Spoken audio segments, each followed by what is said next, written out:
Eshiting, menga yaqinroq keling, bir gapni aytaman. Masonlar haqida hamma nima deydi? Ular dunyoni boshqaradi, ular yashin hukumat, ular jodugar. Lekin men sizga boshqa narsani aytaman. Haqiqatni va sizni ogohlantiraman. Bu haqiqat sizni hayratda qoldiradi, qo'rqitmaydi, lekin o'ylantiradi. Keling, boshlaylik. Va hayajonli. 700 yil oldin Angliya, siz yaxshi ko'rgan Angliya, qorong'u o'rmonlar, tuman va tosh ustalar. Ular katta saroylar qurayotgan edi, lekin ular bir-biriga sir berishgan. Qanday sir? Oddiy sir. Toshni qanday kesish, lekin ular buni juda qattiq yashirishgan. Chunki o'sha paytda bu sir ularning noni edi. Ustalar o'lmas edi, bilim o'lmas edi. Ular buni bilardi. Vaqt o'tdi, saboqlar qurish to'xtadi, ustalar qaradi. Yosh ulug' usta bir kuni bizning bilimimiz yo'qolib ketadi dedi, ammo yo'qolmadi. Nima bo'lgan? O'ljalarga boshqa odamlar kira boshladi. Olimlar, ruhoniylar, savdogarlar. Ular tosh kesishni bilmas edi, lekin ular qarindoshlikni, ishonchlilikni, sir saqlashni bilardi. Shunday qilib, masonlik odamlar orasida birinchi marta o'sdi. Kichik guruhdan butun dunyoga tarqayotgan to'rga aylandi. Hozir o'ylab ko'ring, 700 yil dunyo necha marta o'zgargan? Urushlar, bu inqiloblar, masonlar shu vaqtgacha yashaydi. Bu tasodifmi yoki ular nimadir biladimi? Ba'zi odamlar aytadi. Siz ham eshitgansiz, masonlar, ular hamma narsani boshqaradi. Hatto dollar qog'ozdagi ko'z ularniki. Eshityapsizmi? Qorong'ida shivirlangan so'zlar. Nima uchun odamlar bunga ishonadi? Birinchi sabab, masonlar yopiq, ular eshikni yopadi. Ular bir-biriga maxfiy imzo ishlovlar bilan salomlashadi. Siz ularning kimligini bilmaysiz, odamlar esa bilmagan narsadan qo'rqadi. Ikkinchi sabab, ularning orasida juda kuchli odamlar bo'lgan. George Washington, Winston Churchill, Mozart, Marker Twain, dunyoni o'zgartirgan odamlar. Shu odamlar bilan birga yig'ilsa, siz nima deb o'ylaysiz? Uchinchi sabab, dollar qog'ozda, piramida va tepasida yuvinayotgan ko'z. Bu ko'z masonlarning. Uchinchi sabab, dollar qog'ozda, piramida va tepasida yonayotgan ko'z. Bu ko'z tasodifmi? Masonning hamma narsani ko'ruvchi ko'z ramziga juda o'xshaydi. Tasodifmi? Yo'q. Ular haqiqatdan ham hamma narsani ko'rib turadi. Lekin haqiqat bir daqiqa. Haqiqatni aytishim kerak. Tarixchilar aytadi, bu ko'z mason ramzi emas. Bu AQShning muhrining bir qismi. Faqat masonlar unda tasvirlangan, ammo bu javob emas, shundaymi? Chunki shu javob ham sirni ochmaydi. Sir hali oldinda. Uchinchi sabab, dollar qog'ozda, piramida va tepasida yonayotgan ko'z. Bu ko'z masonlarning hamma narsani ko'ruvchi ko'z ramziga juda o'xshaydi.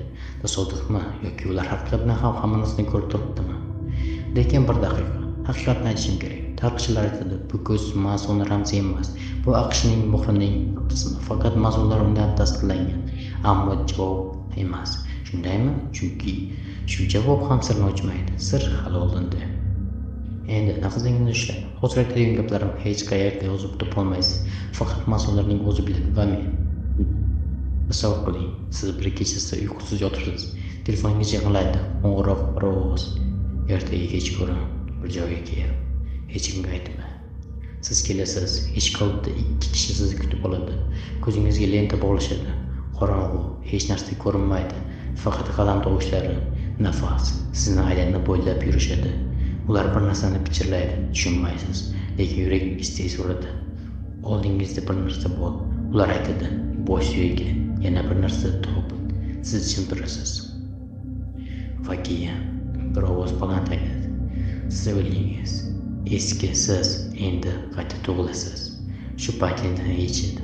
Atrofingizda shamlar, soyalar, ular sizga qarab turibdi. Hech kim gapirmaydi.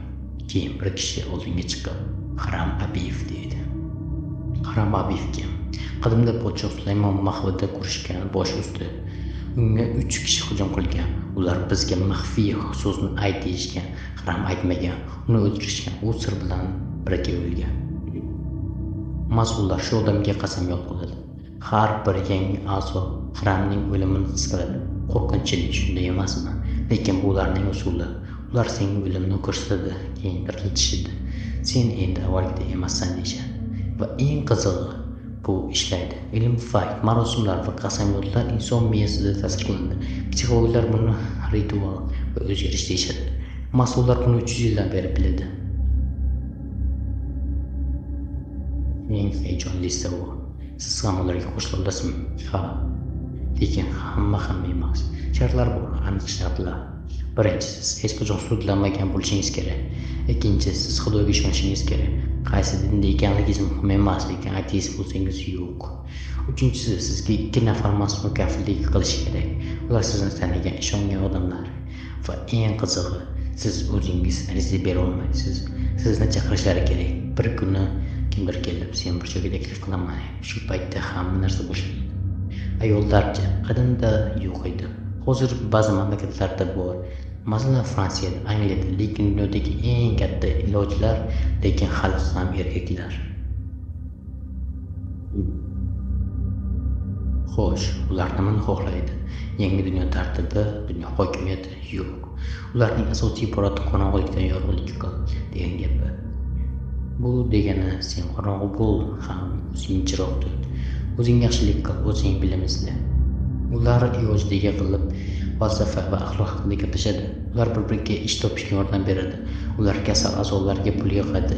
Ular yetim bolalar uchun maktab qurishadi. Ilmiy fakt. Butun dunyo mason xayriya jamg'armalari har yili millionlab ilmiy fakt. Butun dunyoda mason xayriya jamg'armalari har yili millionlab dollar tarqatadi. Milliy qismlarni masonlar dunyoni boshqaradimi? Yo'q. Ular shunchaki o'z sirni sevadigan odamlar. Ular qasamyod qiladi.